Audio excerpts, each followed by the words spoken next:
Video like जरूर कर लीजिए और ऐसे वीडियो लगातार फ्री में पाने के लिए चैनल को तुरंत सब्सक्राइब कर लीजिए और बेल आइकन को जरूर टैप कर लीजिए ताकि आगे भी सारे वीडियो आपको मिलते रहे। यूट्यूब में फॉलो करते हैं तो प्लीज ये वाला फ्री टेलीग्राम चैनल जरूर ज्वाइन कर लीजिएगा। सारे नोटिफिकेशन सारे अपडेट यहीं पे आते हैं, ध्यान रखिए। नमस्कार दोस्तों, स्वागत है आप सभी का यूट्यूब चैनल आरो by study for civil services पे। तो दोस्तों 11 फरवरी को होने वाली समीक्षा अधिकारी सहायक समीक्षा अधिकारी परीक्षा के लिए हम लेके आए हैं आप सभी के लिए टेस्ट सीरीज़ जो कि बिल्कुल फ्री है। तो इस वीडियो में हम लोग देखेंगे जो आरो का पेपर 2 है उसमें हिंदी के वाक्य और वर्तनी शुद्धि के 50 सवाल, और आउट ऑफ 50 आप कितना स्कोर करते हैं इसको कमेंट बॉक्स में बताइए। तो चलिए फिर शुरू करते हैं। पहला सवाल है कि उत्कोच से मना करना, ऐसे दृष्टांत के उदाहरण विरले ही मिलते हैं। तो ये जो वाक्य दिया गया है इसमें किस प्रकार की त्रुटि है ये बताना है। ऑप्शन ए है संज्ञा संबंधी अशुद्धि, ऑप्शन 2 सर्वनाम संबंधी अशुद्धि, ग है विशेषण संबंधी अशुद्धि, और घ है शब्द की वर्तनी गलत है। तो ये जो वाक्य है उत्कोच से मना करना, ऐसे दृष्टांत के उदाहरण विरले ही मिलते हैं, इसमें है संज्ञा संबंधी अशुद्धि। ठीक है, क्योंकि इसमें दो समान अर्थ वाली संज्ञाएं हैं, दृष्टांत और उदाहरण। ठीक है, दोनों का अर्थ, दोनों संज्ञाओं का अर्थ जो है ये समान है, तो दोनों को एक साथ नहीं यूज़ कर सकते हैं, तो इसमें है संज्ञा संबंधी अशुद्धि। फिर अगला सवाल है कि अल्पवय में भी वह समग्र ज्ञानी है। उपरोक्त वाक्य में गलत शब्द क्या है? अल्पवय, समग्र, या दोनों, या फिर कोई नहीं। तो इसमें जो गलत शब्द है वो है क, यानी अल्पवय। अल्पवय की जगह शब्द यूज़ होना चाहिए अल्पायु। ठीक है, अल्पायु यूज़ करना चाहिए। अल्प आयु में भी वह समग्र ज्ञानी है। अल्पवय यह गलत शब्द है। अगले सवाल की तरफ बढ़ते हैं। अगला सवाल है घातक विष, सुंदर शोभा, बुरी कुदृष्टि। उपरोक्त वाक्य त्रुटिपूर्ण है। त्रुटि किस प्रकार की है? वर्तनी संबंधी, संज्ञा संबंधी, संरचना दोष, या फिर विशेषण संबंधी। ठीक है, तो ये देखिए ये है विशेषण संबंधी अशुद्धि है यहाँ पे। ठीक है, घातक विष हो गया, सुंदर शोभा, बुरी कुदृष्टि, ये एक विशेषण संबंधी त्रुटि है यहाँ पे। फिर अगला सवाल है कि भीमकाय वृक्ष एक ही क्षण में गिर पड़ा। ठीक है, ये उपरोक्त वाक्य का शुद्ध रूप क्या होगा कि वृहत वृक्ष क्षण में गिर पड़ा, विशाल वृक्ष क्षण मात्र में गिर पड़ा, भीमकाय वृक्ष मात्र में गिर पड़ा, या फिर सभी गलत हैं। ठीक है, तो यहाँ पे जो राइट ऑप्शन आंसर है वो है विशाल वृक्ष क्षण मात्र में गिर पड़ा। ठीक है, ये गलत होगा कि भीमकाय वृक्ष एक ही क्षण में गिर पड़ा। इसके स्थान पर यूज़ करेंगे विशाल वृक्ष क्षण मात्र में गिर पड़ा। अगले सवाल की तरफ बढ़ते हैं। अगला सवाल है कि पानी तेल से भारी है। उपरोक्त वाक्य में त्रुटि है, यह त्रुटि किस श्रेणी की है? विशेषण संबंधी, संज्ञा के प्रयोग में, क्रिया संबंधी, या फिर सर्वनाम संबंधी। ठीक है, ये इसमें जो है ये क्रिया संबंधी त्रुटि है। पानी तेल से भारी है की जगह पानी का घनत्व तेल से अधिक है, ये यूज़ होगा, तो इसमें क्रिया संबंधी त्रुटि है। आगे बढ़ते हैं अगले सवाल की तरफ। फिर हमारा अगला सवाल है कि वह अवतरण सूर्य के पद का लिया गया है। उपरोक्त वाक्य में कौन कौन से कारक के प्रयोग में त्रुटि है? संप्रदान कारक, कर्ता कारक, करण कारक, तथा क तथा घ दोनों। ठीक है, ये पूछा गया है, तो इसमें देखिए करण कारक के इसमें प्रयोग में त्रुटि है। करण कारक क्या होता है? जो जिसमें से और के लगाते हैं, तो इसका सही मतलब फॉर्म होगा कि वह अवतरण सूर्य के पद से लिया गया है। ठीक है, सूर्य के पद से होगा, न कि का होगा, तो करण कारक के प्रयोग में त्रुटि है यहाँ पे। सही ऑप्शन होगा करण कारक। फिर अशुद्ध वर्तनी वाले शब्द का चयन करना है। अंतःकथा, कृत्य, मनज्ञ, और ख और ग दोनों। तो इसमें आपको बताना है, तो इसमें देखिए ख और ग दोनों गलत हैं।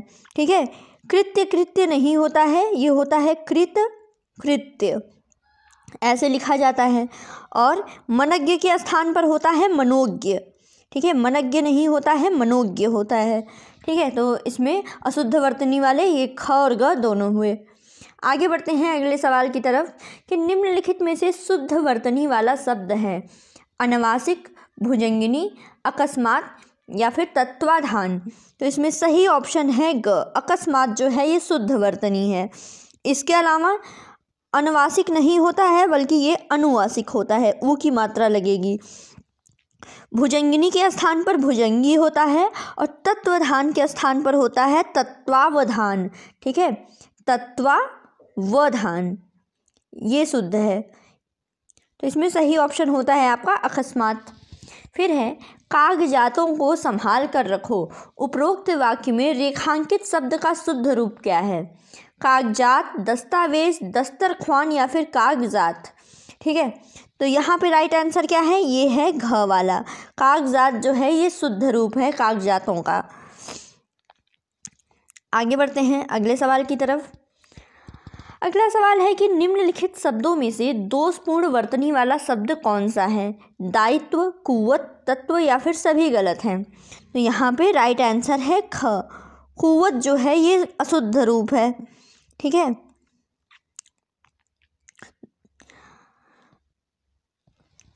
अगला सवाल है, अगले सवाल की तरफ बढ़ते हैं। 10 सवाल देख लिए। फिर है अंकुर, गांधी, आंसू ये सभी वर्तनी के लिहाज से गलत हैं। अब इनका शुद्ध रूप क्या होगा? ठीक है, तो शुद्ध रूप में दिया हुआ है, देखिए लिखा हुआ है अंकुर, ऊपर अंक की मात्रा, गांधी और आंसू, फिर अंकुर गांधी, गांधी चंद्रबिंदु वाला, आंसू, अंकुर चंद्रबिंदु, गांधी आंसू, अंकुर गांधी आंसू। तो शुद्ध तरीके से क्या लिखा जाएगा इसमें? तो इसमें देखिए इसका शुद्ध रूप क्या होगा? ये घ वाला। ठीक है, अंकुर में ये अंग की मात्रा होती है, अंकुर हो गया। गांधी में चंद्र बिंदु होता है, याद रखिएगा गांधी, और आंसू में भी चंद्र बिंदु होता है। ठीक है, तो ये शुद्ध रूप है। बड़े इंपॉर्टेंट सवाल पूछे गए हैं, देखिए जो आपके एग्जाम में पूछे जाते हैं बिल्कुल उसी तरीके से। ठीक है, अगला है कि वर्तनी के लिहाज से कौन सा सही है? अर्थात, अनुग्रह, अर्थात और खडमास। तो इसमें कौन सा सही है ये बताना है। तो इसमें देखिए अर्थात जो है ये बिल्कुल सही है वर्तनी के लिहाज से। ठीक है, और बाकी शुद्ध रूप क्या होंगे? अनुग्रह की जगह होगा अनुग्रह। ठीक है, ये होगा अनुग्रह। और खडमास का क्या होगा? ये इसमें अड़, आधा अड़ होता है, ये ऐसे लिखते हैं इसको। ठीक, तो ये इनका शुद्ध रूप हो गया। अगला सवाल है कि वर्तनी के लिहाज से कौन सा गलत है? मुंधर्य, सुरंगार, चरमोत्कर्ष या फिर सभी। कौन सा गलत है ये बताना है। तो इसमें देखिए सभी जो शब्द दिए गए हैं सब गलत है। ठीक है, अब इनका शुद्ध रूप देख लेते हैं। मूर्धन्य ऐसे नहीं लिखते हैं, उसको लिखते हैं मूर्धन्य। ठीक है, मूर्धन्य ऐसे लिखा जाता है। सुरंगार नहीं होता है, ये होता है सुलंगार, सुलंगार। अगला है चरमोत्कर्ष। चरमोत्कर्ष में पूरा र होता है, ये होता है पहले चरमो, पूरा लिखा जाएगा, फिर सॉरी ये ऐसे नहीं, चरमोत्कर्ष लिखेंगे, चरमो फिर आधा त, क और स। ठीक है, चरमोत्कर्ष इस तरीके से लिखा जाता है। तो इसमें सभी गलत होते हैं और आपने उसका शुद्ध रूप भी देख लीजिए। अब है कृशांगी, एक गलत शब्द है। इसमें किस प्रकार की अशुद्धि है ये बताना है। मात्रात्मक, अनुस्वारगत, अनुनासिक या फिर रेफ का प्रयोग। ठीक है, तो देखिए जो ये दिया है कृशांगी, ये गलत है। किस तरीके से? इसमें रेफ का प्रयोग, ये सही ऑप्शन होगा। ठीक है, ये कृशांगी नहीं होता है, यहाँ पे ये री की मात्रा इस्तेमाल होनी चाहिए थी, ना कि ये रेफ लगना चाहिए था। ठीक, अगला सवाल है कि बेफिजूल, सानंदपूर्वक, तदोपरांत ये सभी त्रुटिपूर्ण हैं। अब कौन सी त्रुटि है ये बताना है। प्रत्यय का अनुचित प्रयोग, रेफ का गलत इस्तेमाल, उपसर्ग का गलत प्रयोग या फिर सभी। ठीक है, तो इसमें देखिए उपसर्ग का गलत प्रयोग किया गया है इन सारे जिसमें जो शब्द हैं उसमें। बेफिजूल का फिजूल, सानंदपूर्वक नहीं होता है, बेफिजूल नहीं होता है फिजूल। ठीक है, बे जो है गलत उपसर्ग लगा दिया गया। सानंदपूर्वक नहीं होता है, आनंदपूर्वक होता है। तदोपरांत नहीं होता है, ये होता है तदुपरांत। ठीक है, तो इसमें उपसर्ग की अशुद्धि है। फिर देखिए अगला सवाल है कि राकेश कुत्ते को पीटा, इस वाक्य में कैसी अशुद्धि है? ऑप्शन 1 दिया हुआ है कारक दोष, फिर विभक्ति दोष, उपसर्ग दोष, या फिर वाक्य शुद्ध है। तो यहाँ पे देखिए ये वाक्य गलत है, यहाँ पे कारक दोष है, क्योंकि शुद्ध वाक्य क्या होगा? राकेश ने कुत्ते को पीटा, तो इसमें कारक क्या है? मिसिंग है, इसलिए यहाँ पे कारक दोष है। आगे बढ़ते हैं अगले सवाल की तरफ कि स्वामी दयानंद का देश आभारी रहेगा। स्वामी दयानंद का देश आभारी रहेगा, उपरोक्त वाक्य में कैसा दोष है? तो क्रम विन्यास है, विराम चिन्ह का दोष है, शुद्ध वाक्य है, या फिर क ख दोनों? तो इसमें देखिए क और ख दोनों दोष हैं। ठीक है, इसमें क्या होगा?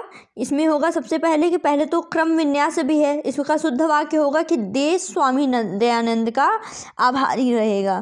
तो इसमें क्रम विन्यास भी है और विराम चिन्ह दोनों का दोष है। देश इसमें आगे रहेगा, देश स्वामी दयानंद का आभारी रहेगा, ना कि स्वामीनंद का देश आभारी रहेगा। अगला है कि शुद्ध वाक्य कौन सा है? ठीक है, पहला दिया हुआ है कि यह कॉपियाँ किसकी हैं। दूसरा वाक्य है कि प्रस्तुत पंक्तियाँ भाभी से ली गई हैं। तीसरा है हल्दी घाटी से राणा प्रताप की वीरता सामने आती है। फिर घ है कि मुझे सेब काट कर खिलाओ।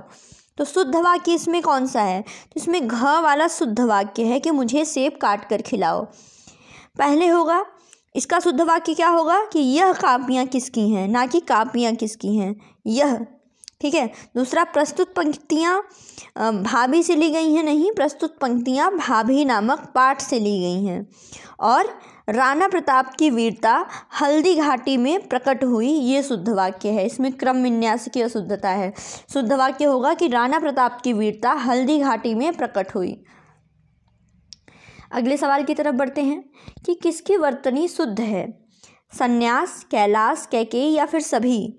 तो इसमें देखिए इसका क्या होगा? संन्यास, कैलाश, कैकेयी या सभी, इसमें कौन सी वर्तनी जो है शुद्ध है? तो देखिए सबकी वर्तनी शुद्ध है, सब बिल्कुल सही तरीके से लिखे गए हैं। फिर गुलाब जामुन मुझे बेइंतहा पसंद है, इसका शुद्ध वाक्य क्या, इसमें क्या दोषपूर्ण है और क्यों है? ये वाक्य जो है ये दोषपूर्ण है, लेकिन क्यों है? क्रम गड़बड़ है, शब्द का चयन ठीक नहीं है, वर्तनी दोष है, या फिर दोष ही नहीं है। ठीक है, तो इसमें देखिए शब्दों का चयन ठीक नहीं है इस वाक्य में। इसका शुद्ध होगा बेइंतहा की जगह बेहद, कि गुलाब जामुन मुझे बेहद पसंद है, ना कि बेइंतहा पसंद है। अगले सवाल की तरफ बढ़ते हैं। शुद्ध अशुद्ध शब्द युग्मों में गलत तलाशें। बधाइयाँ, बधाइयाँ, फिर इकाई, इकाई, ऊषा, उषा, और या फिर कोई नहीं।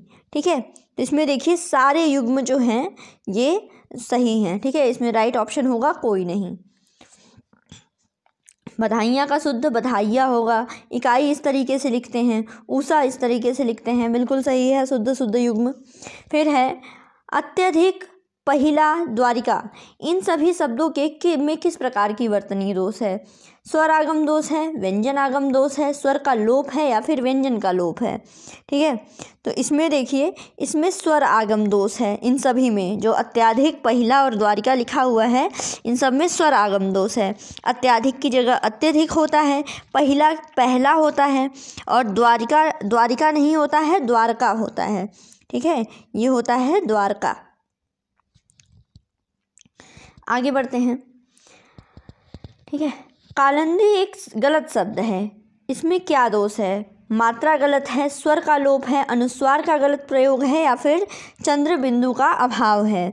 तो इसमें देखिए इसमें स्वर का लोप है। कालिंदी का पे ई की मात्रा नहीं लगी हुई है, कालिंदी की जगह क्या होता है? कालंदी, कालिंदी। ठीक, ऐसे लिखा जाता है। आगे बढ़ते हैं। अगला है कि शब्दों के प्रयुक्त वर्णों को उनके क्रम में न लगाकर उनके नियत स्थान की अपेक्षा कहीं और प्रयोग करना, यह एक वर्तनी दोष है। तो ये किस प्रकार का वर्तनी दोष है ये आपको बताना है। व्यंजन व्यतिक्रम है, क्रम भंग है, वर्ण व्यतिक्रम है, या ख तथा ग दोनों है। ठीक है, तो इसमें देखिए ख तथा ग दोनों है, यानी क्रम भंज भी है और वर्ण व्यतिक्रम भी है, क्योंकि पहले ही दिया है कि उनको क्रम में नहीं लगाना है, तो क्रम भंग हो गया, और नियत स्थान की अपेक्षा कहीं और प्रयोग कर देना, तो ये दोनों है, क्रम भंग भी है और वर्ण व्यतिक्रम भी है। फिर है याज्ञवल्क, ये शब्द गलत है, इसका शुद्ध होता है याज्ञवल्क्य। तो ये किस प्रकार की त्रुटि थी? वर्ण व्यतिक्रम, स्वर लोप, व्यंजन लोप या फिर मात्रात्मक। तो इसमें देखिए ये है व्यंजन लोप। ठीक, याज्ञवल्क का होता है शुद्ध याज्ञवल्क्य, इसमें व्यंजन लोप की अशुद्धि है। फिर आगे बढ़ते हैं अगले सवाल की तरफ। अगला सवाल है कि निसंग अर्थात तर्कस, लेकिन इसकी वर्तनी अशुद्ध है, इसका शुद्ध रूप क्या होगा? निसंग होगा, निशंग होगा, निशंग होगा या फिर निशांग होगा। ठीक है, तो इसका शुद्ध रूप देखिए होगा निसंग। ठीक है, ये बड़े वाले स की जगह ये वाला स रहेगा, खटकोड़ स, ऐसे लिखते हैं निसंग, इसका अर्थ होता है तर्कस। फिर है संक्षिप्तीकरण, यह दोषपूर्ण शब्द है, इसमें किस प्रकार की अशुद्धि है? संक्षिप्तीकरण में व्यंजन द्वित्व का अशुद्ध प्रयोग है, संयुक्ताक्षरों का व्यवधान है, दोनों है या फिर कोई नहीं है। तो इसमें देखिए इसमें है संयुक्ताक्षरों का व्यवधान, संक्षिप्तीकरण, इसमें संयुक्ताक्षरों का व्यवधान है। ठीक है, मतलब संयुक्ताक्षर व्यवधान क्या होता है कि संधि मतलब संधि करते समय गड़बड़ हो जाती है। तो संक्षिप्तीकरण गलत है, इसकी जगह होगा संक्षिप्ति बड़ी की मात्रा फिर करण, ये शुद्ध है। ठीक है, तो ये हो गया आपका संयुक्ताक्षरों का व्यवधान। फिर अगला सवाल है कि वर्तनी के लिहाज से कौन सा सही है? उल्लेखित, शुद्धिकरण, वृद्धि, ख तथा ग दोनों। तो इसमें देखिए इसमें जो ह ऑप्शन है, ख तथा ग दोनों, ये दोनों सही है, शुद्धिकरण भी और वृद्धि भी। फिर उसके बाद है कि कौन सी वर्तनी जो है वो गलत है? पिशाचिनी, जगतजननी, द्रष्टव्य और गरुड़। इसमें कौन सी वर्तनी गलत है? तो इसमें देखिए जगत जननी गलत है। ठीक है, जगत जननी नहीं लिखा जाता है, जग जननी लिखा जाता है, लिख के बता रही हूँ। जग, फिर आधा ज, पूरा ज, ठीक है, फिर ननी। ठीक है, जगत जननी ऐसे लिखते हैं, ना कि जगत जननी लिखते हैं। फिर आगे बढ़ते हैं, गलत वर्तनी वाला शब्द क्या है? गौवें, त्रिकाल, दांत या फिर सभी। ठीक है, इसमें आपको बताना है। तो इसमें देखिए इसमें पूछा गया है कि गलत वर्तनी वाला शब्द, तो इसमें देखिए सभी के सभी गलत हैं। फिर मृत्युंजय शब्द की शुद्ध वर्तनी क्या होगी? मृत्युंजय, मृत्युंजय, फिर मृत्युजय ऐसे लिखा है, क और ग दोनों। ठीक है, इस मृत्युंजय शब्द की शुद्ध वर्तनी आपको बताना है। तो यहाँ पे देखिए क और ग दोनों, मृत्युंजय को इस तरीके से भी लिख सकते हैं ऊपर बिंदु लगा करके, और ये इ और ज भी लिख सकते हैं। ठीक है, इसमें तो ये देखिए क और ग दोनों बिल्कुल शुद्ध होते हैं यहाँ पे। फिर है कौन सा वर्तनी के लिहाज से गलत है? कौन सा वर्तनी के लिहाज से गलत है? महाज्ञ, सिरोपीड़ा, सर्वज्ञ या फिर सभी। इसमें आपको बताना है। तो वर्तनी के लिहाज से यहाँ पे सभी गलत हैं, महाज्ञ, सिरोपीड़ा और ये सर्वस्त्र, ये सब गलत है। इसमें देखिए महाज्ञ नहीं होता है, ये होता है महोज्ञ। ठीक है, महोज्ञ होता है। फिर उसके बाद है सिरोपीड़ा नहीं होता है, ये होता है सिरह, फिर होता है पीड़ा। और सर्वस्त्र नहीं होता है, वो सर्वस्व होता है, सर्वस्व। ये शुद्ध रूप हो गया इन तीनों का। ठीक है, महाज्ञ महोज्ञ, सिरोपीड़ा सिरह पीड़ा और सर्वस्त्र का सर्वस्व, इस तरीके से लिखते हैं। अगला सवाल दिया गया है कि कौन सी शुद्ध वर्तनी युक्त है? बाकायदा, बंगला, श्रीमती या सभी। तो देखिए शुद्ध वर्तनी युक्त तो इसमें कोई नहीं है, ये ऑप्शन कर लीजिएगा आप कि उपरोक्त में से कोई नहीं। ठीक है, उपरोक्त में से कोई नहीं है, ऑप्शन कर लीजिएगा, ऑप्शन डी यहाँ पे सही होगा। बाकायदा नहीं होता है, ये बाकायदा होता है, बाकायदा। ठीक है, बाकायदा। बंगला नहीं होता है, ये होता है बंगला, चंद्र बिंदु रहती है बंगला पर। और श्रीमती इस तरीके से नहीं लिखते हैं, तो पे होती है बड़ी की मात्रा, ये होता है श्रीमती। तो इनमें से कोई शुद्ध नहीं है। ठीक, आगे बढ़ते हैं। अगला सवाल है कि अशुद्ध वाक्य आपको चूज़ करना है। मेरा सामान तेरा नहीं हो सकता, तू चल मैं आता हूँ, आप महाशय आखिर हैं कौन? कौन होता है वह ऐसी बात करने वाला? ठीक है, कौन होता है वह ऐसी बात करने वाला? इसमें आपको शुद्ध वाक्य बताना है, अशुद्ध वाक्य बताना है इन सब में। तो देखिए इसमें अशुद्ध वाक्य हैं सभी। ठीक है, अब आप लोगों के लिए सवाल है, कमेंट बॉक्स में बताइए इनके शुद्ध रूप क्या होंगे। ठीक है, इसको बताइएगा। फिर आगे बढ़ते हैं अगले सवाल की तरफ। अगला सवाल है कि निम्नलिखित में से कौन शुद्ध वर्तनी वाला शब्द है। शुद्ध वर्तनी वाला शब्द आपको बताना है कि स्व, प्रदृष्टा, सशक्तिकरण, साइबर या फिर कैलकुलस। इसमें आपको शुद्ध वर्तनी वाला शब्द बताना है। तो इसका राइट आंसर होगा सशक्तिकरण। ठीक है, अब इसके अलावा और जो शब्द हैं उनका शुद्ध रूप क्या होगा।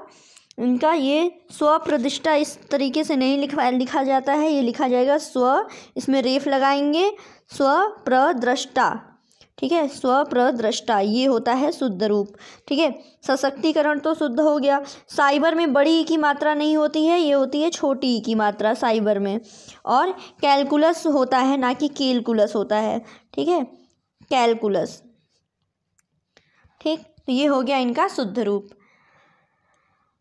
अगला सवाल दिया गया है कि संवर्धन एक त्रुटिपूर्ण शब्द है। संवर्धन एक त्रुटिपूर्ण शब्द है, इसका शुद्ध रूप क्या होगा।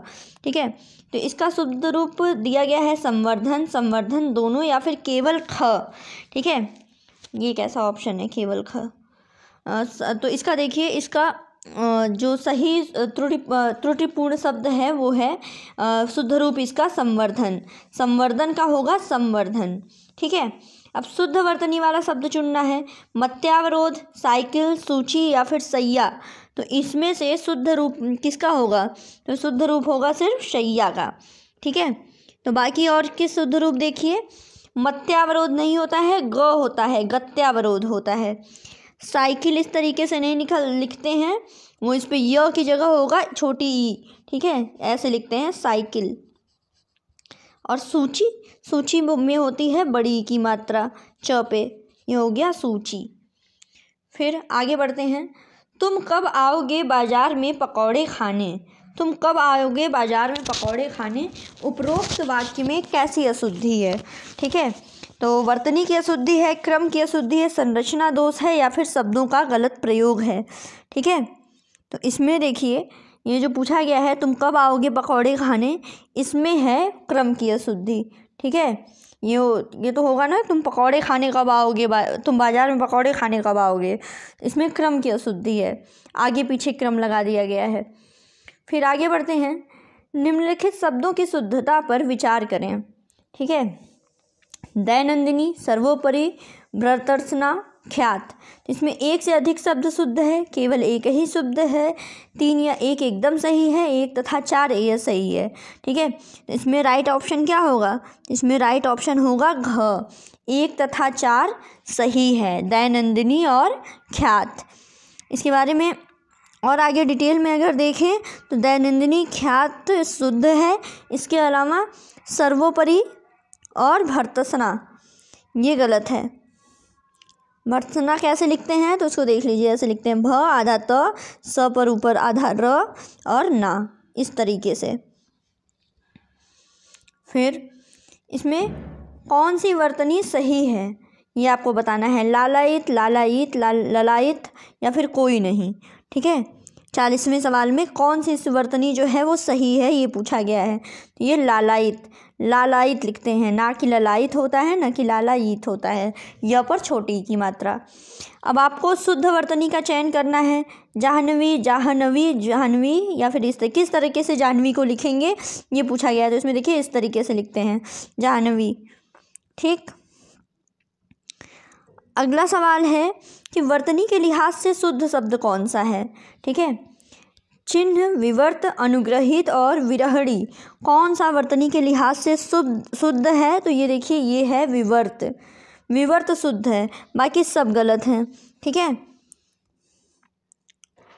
ये कई बार एग्जाम में पूछा गया है अनुग्रहित वाला, तो इसको देख लीजिए शुद्ध रूप में कैसे लिखेंगे। अनुग्रहित नहीं होता है, रेफ नहीं लगा रहता है, बल्कि री की मात्रा लगती है। ठीक है, ये होता है गृहित, अनुगृहित। फिर और विरहणी की जगह क्या होगा, ये ह पर भी छोटी की मात्रा लगती है, विरहणी ऐसे लिखते हैं, विरहिणी। ठीक है, छोटी की मात्रा। फिर है वर्तनी के लिहाज से कौन सा अशुद्ध शब्द है? कोमलांगी, सम्मिलित, उत्कर्षता या फिर अनुगृहीत। ठीक है, अशुद्ध शब्द आपको बताना है। तो इसमें देखिए उत्कर्षता जो है ये अशुद्ध है। उत्कर्षता नहीं लिखते हैं बल्कि इसकी जगह पर होता है उत्कर्ष। उत्कर्षता कोई शब्द नहीं है, उसकी जगह पर उत्कर्ष का यूज़ करते हैं। फिर आगे बढ़ते हैं। आपको अशुद्ध शब्द का चुनाव करना है। वाक्य दिए गए हैं, अशुद्ध वाक्य का आपको चुनाव करना है। तो इसमें है कि मोहन गेहूं पिसवाने चक्की पर गया है। निर्दय व्यक्ति से मित्रता नहीं करनी चाहिए। मन चंगा जो कठौती में गंगा, नाच ना आए आंगन टेढ़ा। तो इसमें कौन सा सही है? तो इसमें देखिए ग वाला। ठीक है, मन चंगा तो कठौती में गंगा होता है, ना कि जो। ठीक है, मन चंगा तो कठौती में गंगा, ये जो है ये गलत है, तो ग सही होता है। अब शुद्ध वाक्य का चयन करना है कि मैं गणित के सवाल मेरे लिए हल करूँगा।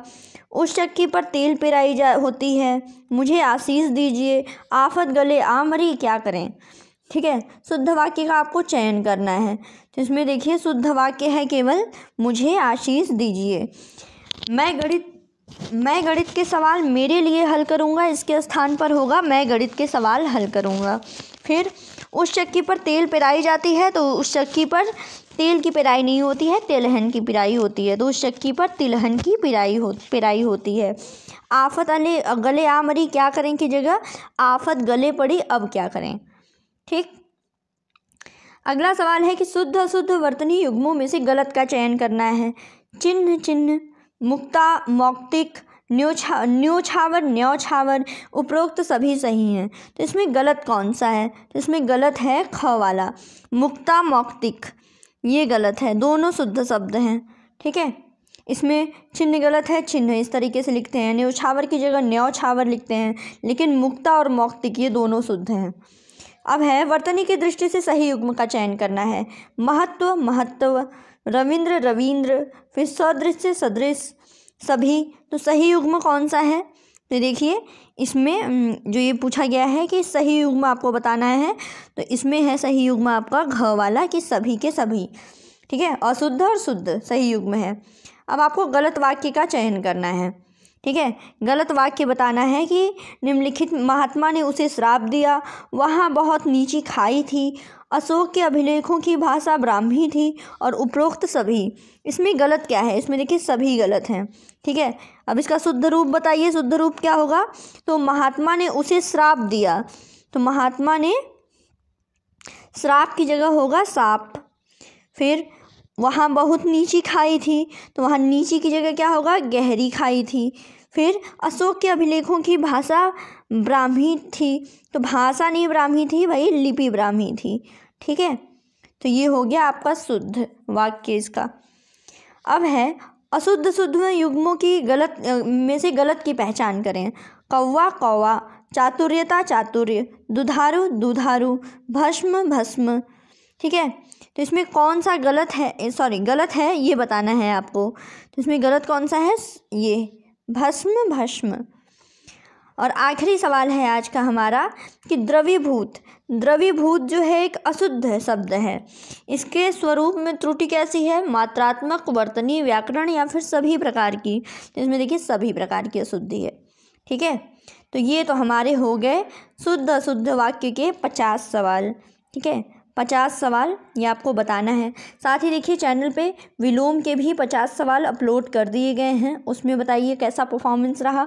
इसमें बताइए कि आउट ऑफ 50 आपने कितना स्कोर किया। अगर किसी क्वेश्चन में आपको डाउट है या फिर आपको लगता है कि सवाल गलत है, कुछ ऐसा जो भी डाउट हो उसको भी मेंशन कीजिए। अब देखिए आपका एग्ज़ाम RO का आपका 11 फरवरी को होने वाला है, तो अब चैनल पर आपके हिंदी के लिए और साथ ही साथ GS के लिए भी टेस्ट सीरीज़ शुरू कर दी गई है।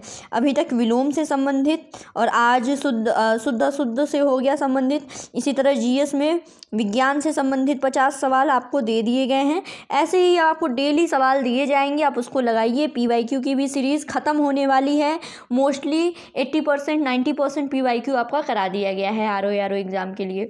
तो बस पढ़ते रहिए, सिलेक्शन लीजिए और आपको जो भी यूज़फुल कंटेंट हैं आपके एग्ज़ाम से रिलेटेड सब कुछ प्रोवाइड कराया जा रहा है। बस पढ़ते रहिए। Thank you so much.